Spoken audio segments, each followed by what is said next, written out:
Hey, welcome to the sit down. I'm your man, Rod Love. And boy, I tell you, this is the show after the 4th of July, after Independence Day. And I have with me none other than Sister Wynn. Sister Wynn, how you doing this evening? I am doing well. What about yourself? Man, I'm excited about, and this is not even like the beginning of a new year. I don't know why I got all this energy going on, but I don't know. You might call this the Independence Day energy that I got going on. I don't know. I don't know. But I do know that I want that hat that Doc got because I'll tell him when I don't like it. I'll tell him when I don't like it, but I will tell him when I like it. And Doc, man, that's a nice brim, brother. Oh, thank you. I had to go back in my my bag of tricks. Well, now look like you back went to to it. that closet of yours, man, and got high up on that shelf and said, "I'm gonna go ahead and bless them with wearing this tonight." Yeah, that's what it is. Yeah, man, I'm feeling good. I had a great weekend with my queen. We went and saw the new Mission Impossible. Oh, did you? And and it was very good. It kind of starts out slow, but it ties up the whole franchise. It really does. And I ain't gonna be a spoiler. Name of that one, Doc? I mean, I know it's Mission Impossible, but what is the subtitle to that? I think Final something But Reckoning. it was good, though. Yeah. Well, yeah, I got to tell you, I saw Superman, and I got to tell you, wasn't impressed. I was, and you know what? I don't even have any shame for putting all this out there because you can tell they didn't put no money into the movie. Well, everybody saw a movie. Well, I saw my dear new movie that came out. What the movie that came out? Talking about Destination Wedding? Yes. Yeah. Hey, man, I fell asleep on that. Yeah.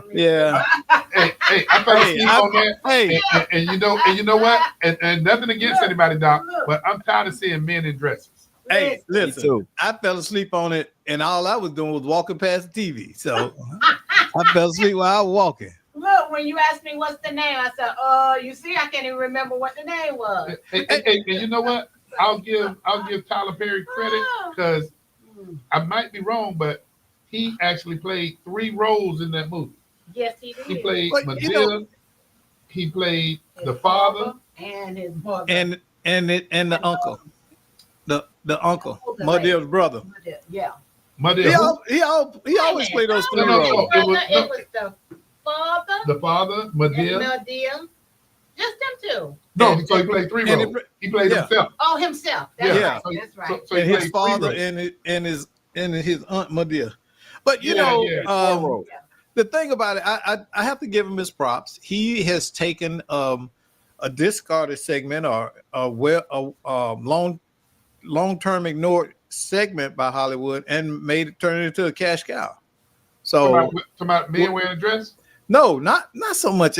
Listen, we struggle with that. But if you go back, if you're a cinema buff, go ahead. I don't struggle if with it. If you go back as a cinema buff and you really study it, that drag stuff has always been there. You talking about Ricky? No, I'm talking about well before Abbott and Costello. A lot of those comedies got guys. What's his name? Bob Hope. All of those guys did that kind of stuff. They did. You just got to go and see it. So dressing up, but even on Broadway, like La Casa What a lot of people don't realize is when you say Abbott and Costello, that dates you. Yes. See, young people don't remember Abbott and Costello. Oh yeah, I used to love Abbott and Costello. Armando may not remember Abbott and Costello. No, he don't. A lot of people don't even remember I Love Lucy. Yeah, I know who I Love Lucy is. Though. And look at Ricky Ricardo. It was times where he had on but you're dress. Right, Doc, but here's the difference. Flip Wilson. Doc and I, we're gonna always. I mean, because it's just us. We're gonna always, But I don't recall, and I could be wrong now. Flip Wilson, Ricky Ricardo, and these folks. It wasn't their stick. I guess because those guys never made it to the big screen, and you see it on the big screen like you see it today. But Abbott, I don't remember Abbott and Costello dressing up like that. That's why I said Abbott Ricky Ricardo, Bob Hope. You're right. But I don't remember that stick being so fluent. Maybe I wasn't into it, but now who was the one? What did Martin Lawrence call himself? Shanae? Shanae, Big Mama. And what Ricky called himself? Wasn't he the young lady at church that did the announcement all the time? And you know what? I get it, but I don't embrace it. Let me say it like that. And I'm not. Let me say this. I'm not homophobic. Mm-hmm. Yeah. It's just, man. I just look and I realize what I call it, and this, it may not be, but the more conversations I have, the more people are talking about it. I don't know if you want to call it the demasculation of when you see male role models out there. I don't know. I mean, you could be what they call them metrosexual, where you got a man who is particular about how he carries himself. That's cool. I might even be that. Yeah. I'm particular. Yeah. But I don't know, man. It's just some of this that I just. It's a lot on TV now. It's a lot. It really is. It's so much on TV to see, look at it. Abbott and Costello appeared in drag in 1955. Hey, but check this out, Doc. Yeah. You referenced 1955, right? Yeah. In 1955. Hey, but hold up. I want to see if Doc acknowledged this. I want to see if he acknowledged it. See, Doc can throw stuff out there, but I can bat it down too. I'm gonna tell you, you didn't see the degree of what you see on TV now until like the 80s. In 1955, they didn't even begin to show the litany of stuff. Well, that's because the level and the penetration of television and film wasn't the same. Well, 1955, I don't think many people had TV. Exactly. So you didn't see. In 1955, you had 3 or 4 major broadcasting companies that televised TV shows. And then what? At 12 o'clock, it said, beep. Yeah. Nobody was working at 12 o'clock. That's right. That's right. My grandma used to say, well, I can't say that on this. Hey, Mondo don't even remember when television used to go off. No, not at all. Mondo, you don't remember that, do you? Never happened for me. Hey, Mondo, how old are you, man? I'm 33. 33. 33. Hey, Amondo's age, he's older than my kids, but Amondo's age don't even remember the phone on the wall. Phone booths. Oh. And they don't remember phones on the wall? Yeah, they don't remember that. Hey, the first quarter. The only recollection that they have, Doc, of Superman, because remember Superman used to run to the phone booth. Yeah, Mondo don't even know what a phone booth is. They don't even know what a phone booth is. I take that on the chin. I know what it is, but it's all good.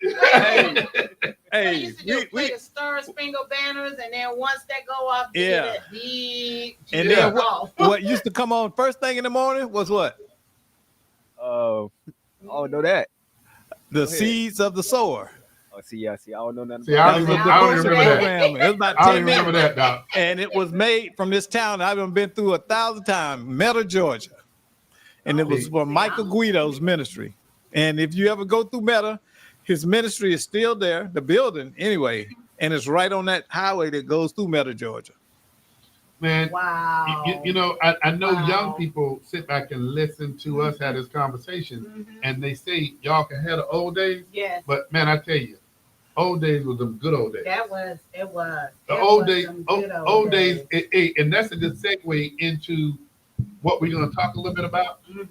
Old days, young people have a disagreement. The worst that you will come out of it with maybe a black eye, maybe you lost. Bust lip. Yeah. Now, and Doc, I don't know if you want to go directly and segue to today. What's the worst that could come out of it? I think this is a perfect segue for you to roll that script. Yeah. Let me go ahead and add this to it.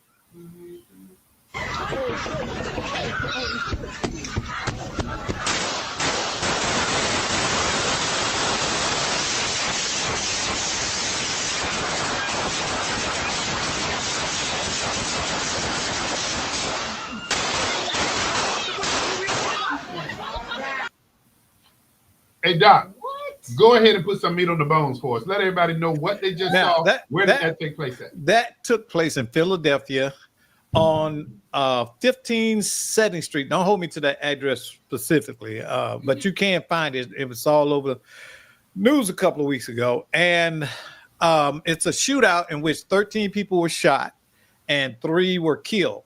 And if you go online and you look on it, you actually see some of the victims die right there on that film. There's a guy across the street. He's deceased. And one right there at the foot of the stairs, you can tell he finally collapses. And I think he was one of the other ones that died.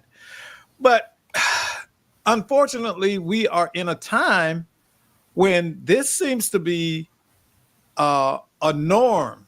Now, it's interesting because the research I said it was not a racial thing. It was not a black thing. And I was like, So I dug a little deeper. Y'all know me. Mm-hmm. So apparently this kind of thing takes place in many poverty areas, regardless of race. And it's in the reporting that the image is skewed. You get what I'm saying? Mm-hmm. So there are white communities, especially in the rural, they have shootouts like that. Maybe not on this scale, but they have killings and all of that stuff. And it's not reported in the same manner as this is. Mm-hmm. And that's because often for whatever reason, certain groups are painted as the face of an issue. Mm-hmm. Okay.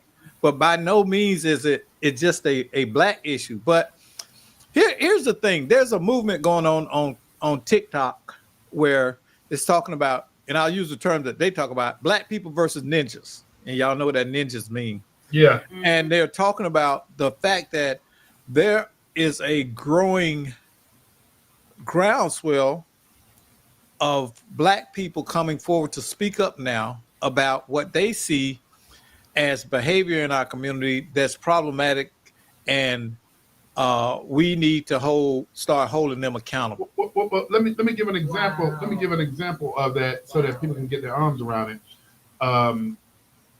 Right now, Carnival Cruise. Mm-hmm.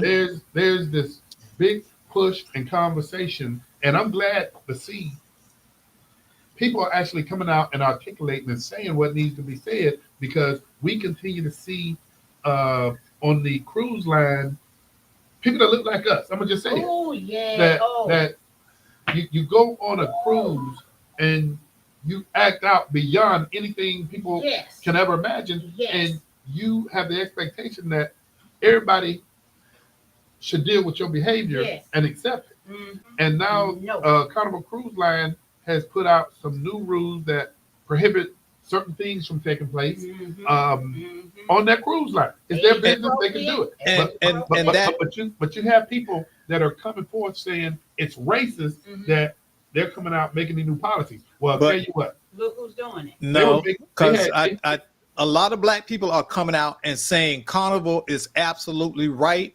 They have a right to run their business that's my whole point. How they want to, and they are tired of being labeled with this behavior because a subset, a subset of our community feels that they represent what being black is. But that is exactly why behavior. Several family members got left on the port in the Bahamas.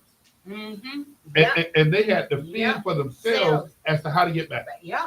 And so I think if you have more people, and when I say more people, if a white person were to say what we're saying, they immediately be attacked and called racist. Yeah. I think you have to have, white people can say it too, because it's true. Mm-hmm. But when you have the people that's being accused of just misbehaving beyond anything, I think it's important and responsible for black folk to come out and call it how it is. Exactly. I agree. And I agree. Exactly. It has nothing to do with color. It has to do with behavior. That's the bottom line. Because guess what? Doc don't want to be on that cruise with them either. I'll tell you that. I don't want no parts of it. I don't want to. I'm not going to pretend that that we hold the same values. We may share the same skin color, but that's where it's in. Because I know how to conduct myself. And it's nothing about that. Listen, y'all, for far too long, we have let the knuckle draggers and the low-hanging fruit be loud and in default define what Black culture is. And they by far are not Black culture. What they say, the squeaky wheel gets the oil. See, they get the attention because they out there acting up. The rest of us, we busy taking care of our families. But then the other side of that, Doc, is the sound bites that you're hearing right now don't get magnified like the ignorance that we see that's taking place out there. And that's what it is. Exactly. But here's the thing. You're gonna have to jump in and make your point, because if not, you won't be making no point. Hey, but listen. The thing is, when we tell them that they're wrong, we get attacked. And so when we say there is a standard. Yeah. No, but I'm telling you, the minute we say, well, no, that's not racist. Oh, you're Uncle Tom. I mean, we get that. And a lot of Black people are like, you know what? Let me just stay. The best thing for me to do is just stay away. And that may be comfortable for some people. But go ahead, I then yield. on the flip side of that, Doc, when you do try to help the little young people, pull them aside and try to say, I don't think what you're doing is appropriate. You really will get crucified because they're gonna look at you like you're not my mama, and you're absolutely correct. But we are all in this together. We have the same color, but that does not. But no, we're not all in this. We're not all in this together. And here's what I'll say. We're not all in it together because we don't all act that way. Well, but the problem is way. Those outside of our community often see us through a monolithic lens. You understand? So their behavior impacts us in that way. Because guess what? When that police stops you, he don't know what you are. But he don't know what you are until you act out or until you open your mouth. Well, if you open your mouth and you're respectful in that engagement, then he knows who he's dealing with. You open your mouth and you're gonna get indignant. Then he knows what he's dealing with then as well. But then a lot of people have when he opens his mouth. Yes. A lot of white people have a clinical level fear of Black folks. I'm telling you. But this comes back to when we talk about circles matter. Mm-hmm. Circles matter. Circles, and a lot of people wonder, what is he talking about when he talks about circles matter? And I got to give credit to one of our good friends, Dr. Randy Nelson. Dr. Randy Nelson sent me this first thing this morning, and it was. I got it lined up. Okay, hold on one second, Doc. But it talks about why your circle matters. And I'm going to give you a little, not all of it, but I'm going to give you a little beat on this phone. Okay. Why circles matter. The right people fuel your vision, not your doubt. Mm-hmm. Growth happens in honest, supportive spaces. Mm-hmm. Your environment defines your legacy. A strong circle sharpens your purpose. And we often talk about iron sharpening iron. Correct. Conversations should challenge and inspire. Mm-hmm. Authenticity thrives where there's no judgment. Mm-hmm. And then last but not least, and I said I wasn't going to go through them all, but it was easy. Your network shapes your mindset and success. So those are the reasons why circles matter. And so, Doc, if you go ahead and hit that, man. Hold up. I remember somebody having a conversation with me a couple of weeks ago, and they was giving me what to, because I said that your social grouping is contributing to much of your behavior. Now, guess what? Circles ain't nothing but another term for what? Social grouping. And I'm gonna have to go back and pull the tape, as they say. Uh-oh. Well, yeah, you might have to pull that tape because he don't have no receipt. He don't have no receipt on me pushing back, because you know what? He's summing up. He's summing up that old saying about guilt by association. Mm-hmm. If you're associating with individuals that's not trying to do better or help themselves, then you're not getting any any inertia. You're not getting any energy to compel yourself forward. So, Doc, I like to see the receipts on that one because it don't have my name on it. It's sort of like the parable about the Chinese man only eating rice and never potatoes. Okay, all his life he ate potatoes and rice, and one day went to the store, they ain't have no rice, and the store owner said, "Well, I got some good potatoes." He was like, "I can't eat potatoes. I can't survive on potatoes. I'm gonna starve to death." And he went away, and he kept coming back for days, getting weaker and weaker and weaker, to the point he had to eat potatoes. But both of them starch, right? Yeah. And then he fell in love with potatoes. And see, and that's it. When your experience is only rice, you have no idea what else is out there because you've only ate rice.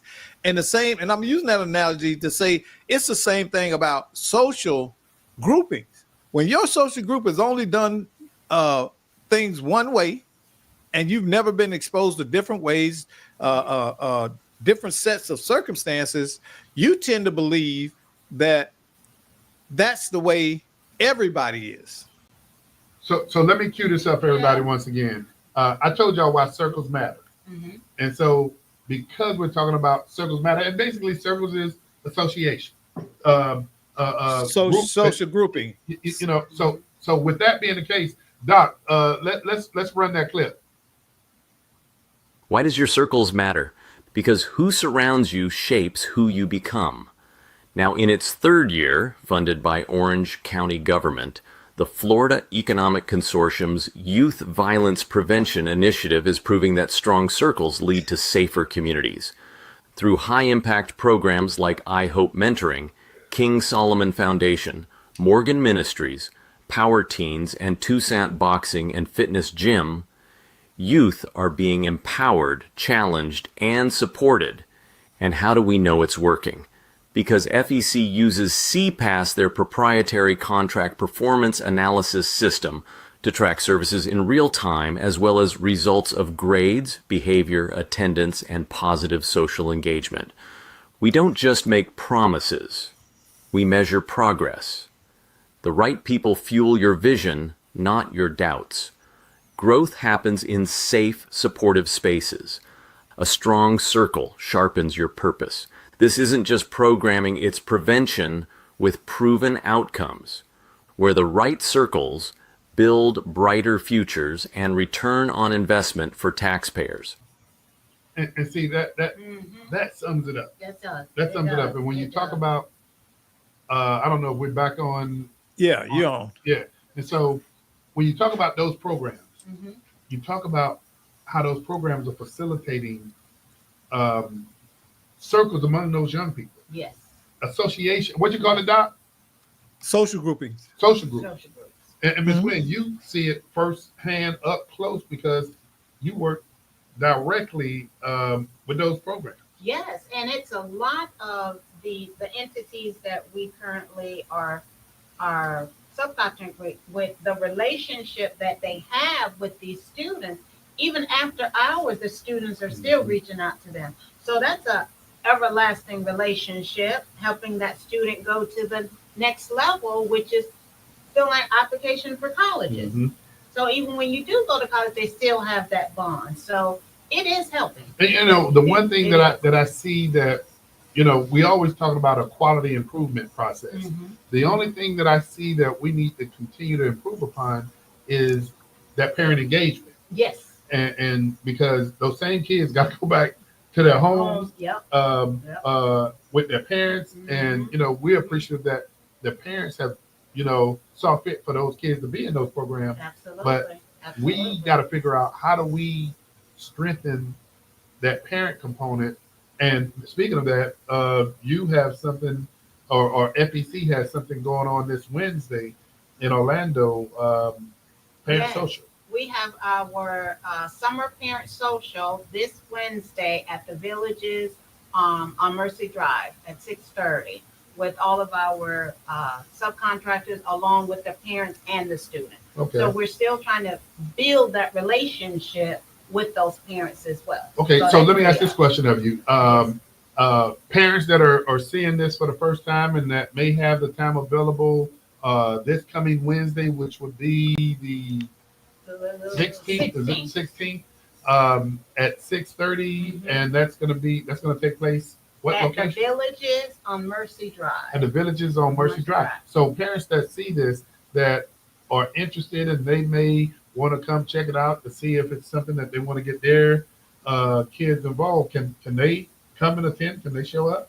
Absolutely, absolutely. If you would like to attend, please give me a call at area code 407-494-2406. Okay.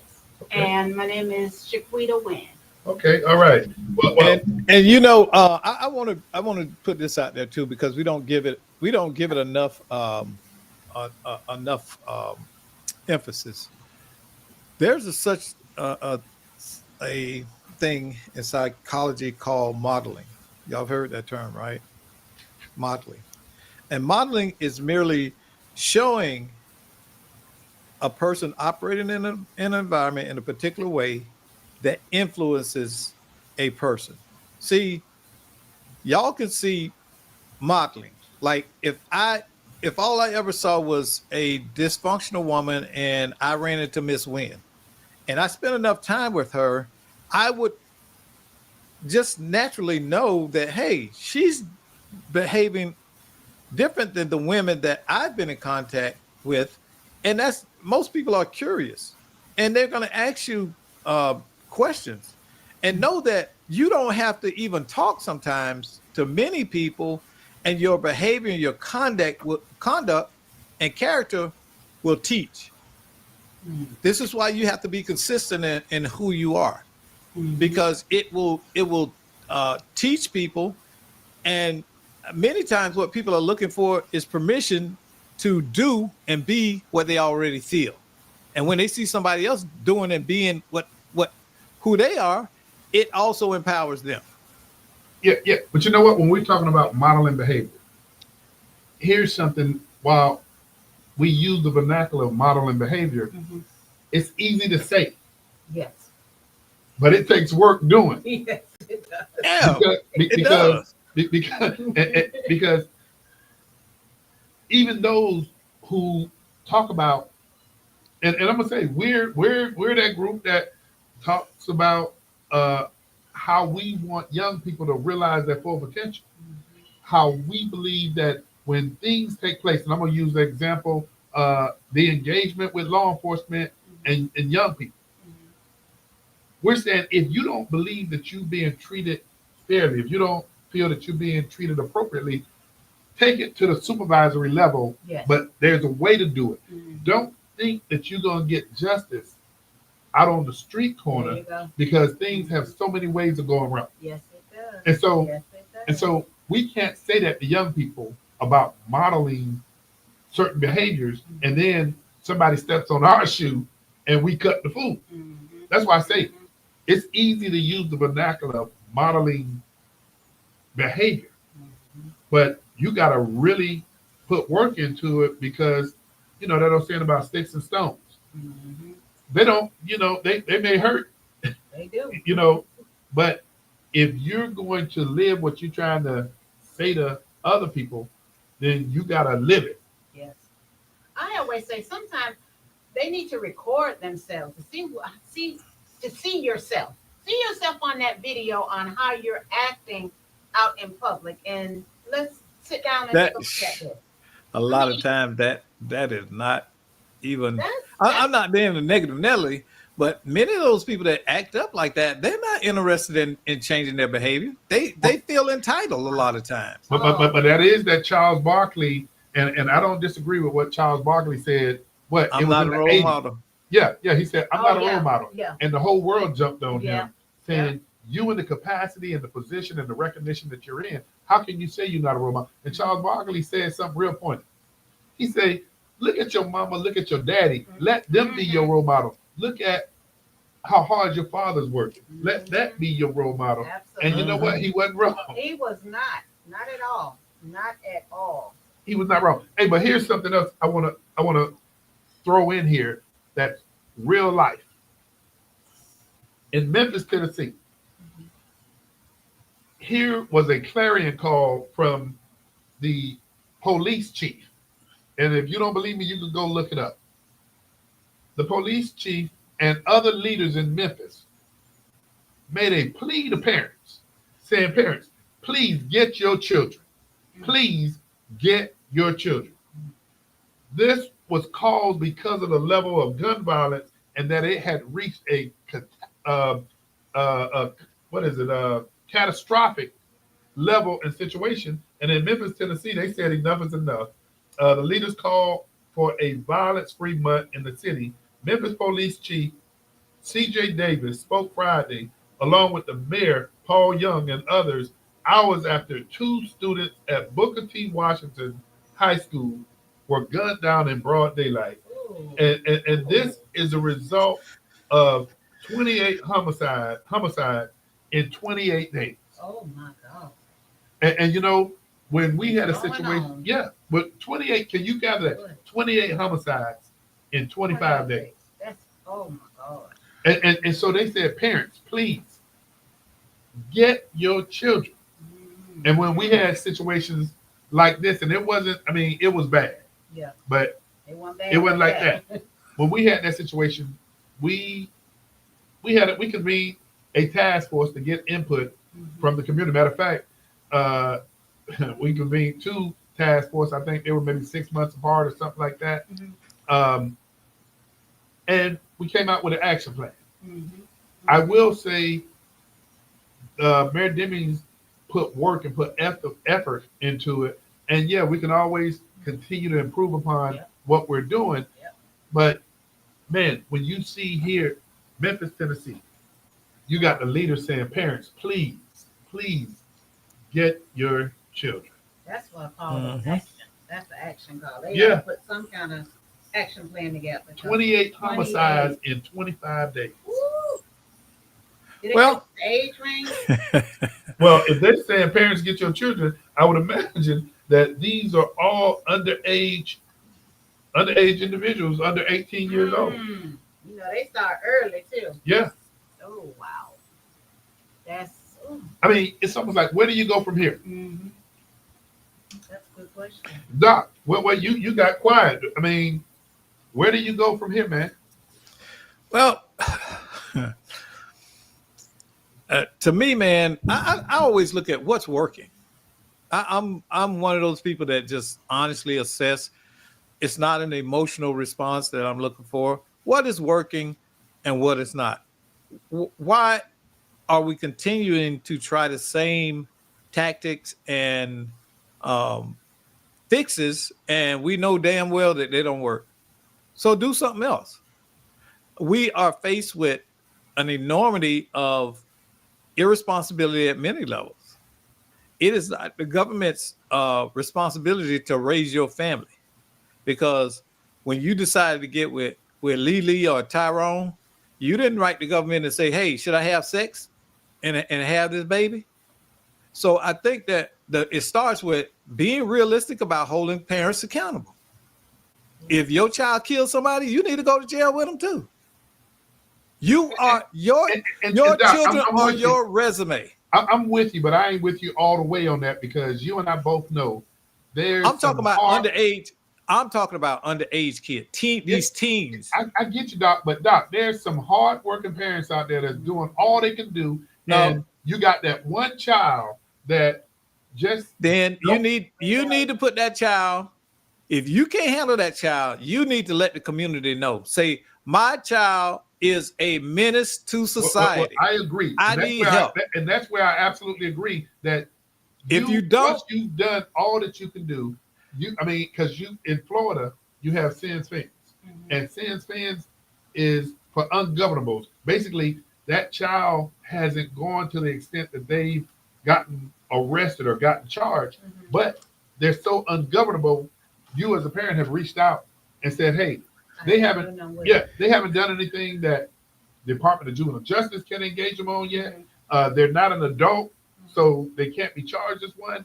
But I'm doing all that I can do, and I need some help.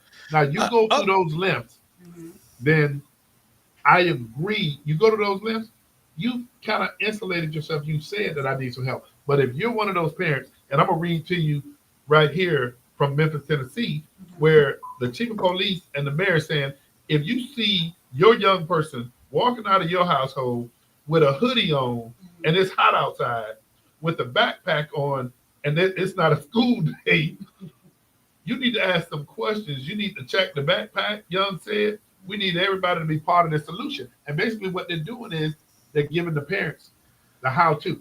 I mean, well, that's all well and good, but some of those kids are such a threat to the household that everybody in the house is scared of them. Yeah. But that's why I say, again, yeah, let's hold parents accountable. But let's hold them accountable for doing the things that they need to do when they see that they have a young person that's beyond government. I got a story to tell you. Okay. Oh, and Eric Swalbot is replying right here. Thank you, Eric, for your input. Okay, it says we're working on a project using adult inmate testimonials with juveniles so that they can hear and see the truth of their choices. Our unseen scars is based on Revelations 12:11. The Bible is clear on how we're going to defeat the devil. And, you know, I do agree that having individuals that have that life experience talk to young people is a good thing. But I also believe that you have individuals that haven't had that life experience yet either that are equally important in this process. So, yeah, everybody got to be involved. Yeah. But again, we have to understand that there has to be something different.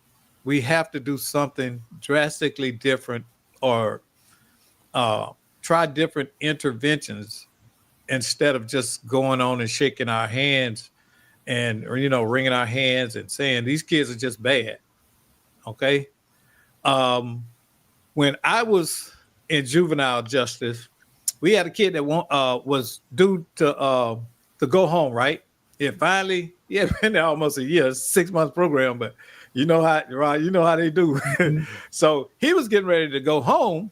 And so there's an out processing and a reunification that has to take place with the family, right?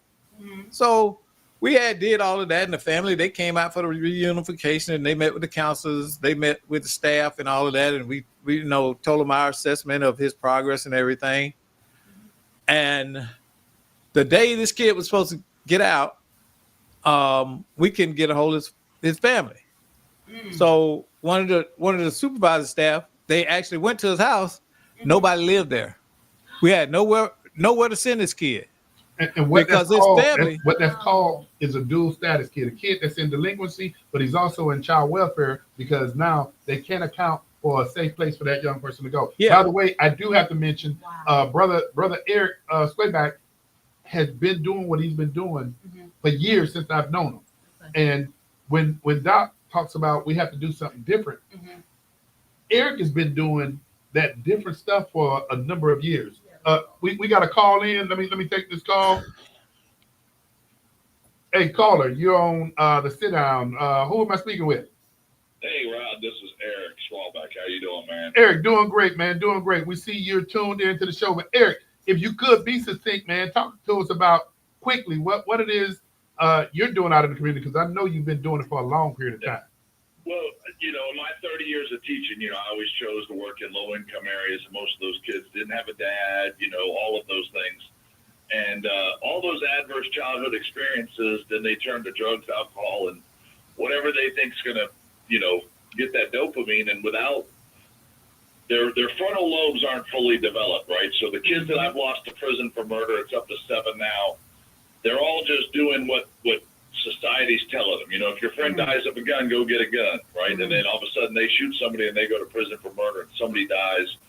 So the vision is our unseen scars is using testimonies of guys that are in prison currently or have gotten out, just telling them the truth, right? Because I always look at everything from a biblical standpoint. If the Bible says, hey, by the blood of the Lamb and our testimonies is how we defeat the devil, as a 30-year coach, guess what my game plan is going to be? By the blood of the Lamb and our testimonies. I'm not going to go try to figure it out with my own brain. I'm just going to go with that. So that's what I'm excited about doing, is letting these kids hear, hey, look, here's your childhood, here's your choices, here's the outcome, and what are the real solutions, right? So, juvenile detention centers didn't have chaplains in them until this past year. Well, when these guys get to prison and then they find Jesus and all of a sudden they're making the right decisions, well, why didn't we do that earlier?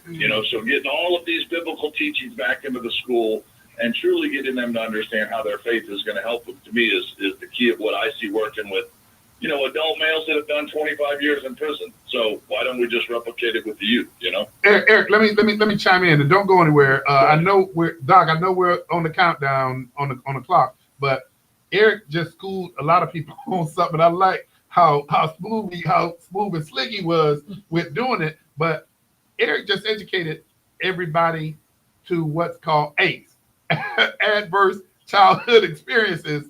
And I like the way you did it, Eric. I got to give you credit for that, because a lot of people are not familiar with what ACEs is all about. And ACEs is a 10-question assessment that you can immediately identify a child's weakness or past experience. There's a trigger on that as well. So, Eric, thank you for that. Then the other thing that you did, Eric, which we oftentimes ask individuals for this, but you gave it to us without us having to ask you, and you gave us some solutions. So, man, keep up. And let me touch on one more other thing, Rock, because I know that your father-in-law and your faith, because a lot of times people think if we hit these kids with religion, that's going to be the solution. But it's really a relationship with Jesus and getting them to truly understand the devil came to lie, kill, steal, and destroy. So all those worldly things that are trying to take them down this path, it's always the cemetery or the penitentiary. You know what I mean? So once we start exposing those lies with the 3 yards, inmate after inmate, I went to 5 prisons last week, right? All different prisons. And every single one of those guys want to talk to the 13-year-old version of themselves saying, bro, don't come down this path. You know what I mean? And from a biblical standpoint, I'm like, well, then let's just tell them all the lies the devil tells them, like Jesus got crucified for them. And the devil came to what? Steal, kill, and what? Destroy. You're right. Hey, Doc. So, Eric just hit on something. I know you know what he said. The 3 yards. Yeah, the 3 yards. Hey, Doc. The graveyard, the prison yard, and home. Hey, Doc. I know we're winding down, and we got less than 90 seconds. Doc, give Eric what those 3 yards are real quick. The graveyard, the prison yard, and your home yard. Those are all Eric, the 3 places that you will. Hey, Doc, say what they were again, Doc, so I can repeat it for you. Graveyard, the graveyard, the 3 yards that we often talk about on the show is the graveyard. What else, Doc? The prison yard, and your home yard, And so, Eric, add the schoolyard in there too. I like that. The 4 Hey, he got a point, Doc. Yeah, he got a point, that's because true. when you put the schoolyard in there, now you're talking about what Dr. Nelson talks about, and that's the evidence-based community that cares model that looks at if you engage education, if you engage family, if you engage that individual, and I'm missing one, a community. Then you're talking evidence-based. And tell Doc I'm going to steal that and use that, because I like that. Because if you look in your front yard, what do you see in your front yard? You see drugs, all that nonsense out there. Then when you go to your schoolyard, you see the same thing. You know what I mean? And then it's just that, it's that same thing. So hey, Doc. I'm gonna steal that. Hey, Eric said he's gonna steal them yards from you. If you would, Doc, post those yards, but also, and thank you, Eric, add the schoolyard. Hey, Eric, we're pressed for time, man, but thank you. God bless you guys. Thanks for doing what you're doing. No, thank you. Oh, Eric, let me say this before you go, and I know I'm the one pushing up some time. You talked about the chaplains that are in detention now, and I would be remiss if I didn't say this. As the former Deputy Secretary of the State Department of Juvenile Justice, we had chaplains in detention centers long ago, but what people don't realize is this: all that we do out there, it comes at a cost. People think that, hey, go forth and do good. But what they discount is the fact that anything of value, you got to pay for it. Yeah. And we have individuals like Eric out there that's working so that we can reduce liabilities in communities, reduce these kids going to prison and things of that nature. Man, people still have light bills to pay. People still have kids they send to school. they So sure do. what Eric is talking about, the legislature actually passed the bill so that chaplains now in detention can be compensated for that doggone time. That's good. And That's chaplains in schools too. I don't know if you knew that. I didn't. You've got that approved as well. I didn't know that. Wow. Hey, Eric, I gotta push us, but man, thank you for calling in, man. Hey, Appreciate it. Let's touch. I'll call you this week, Ryan. Take care, guys. All right, thank you, man. Appreciate it. Hey, Doc. That's a good thing. Putting the chaplains in there. Hey, you're absolutely correct. Hey, but you know what? I'm gonna keep us on the timeline. Eric, I just had to yield. I had to yield our time to him because he brought some good information to the show. For those of you who tuned in to the sit down, we're here every Monday from 6 to 6:45. I did get that right? Yes, Yeah. Hey, and it's always a fast moving show. Want to thank Eric Squayback for the work that he's doing in the community. Thank you for calling in and educating our audience. I got to keep us on time. Doc Polite, this is one night that I'm going to say, adios, my friend. Sister Wynn, I'm going to tell you, I will see you again next week. But right. hey, please join us for the sit down next week from 6 to 6:45. We look forward to having you. Take care. Have a good week. Have a good week.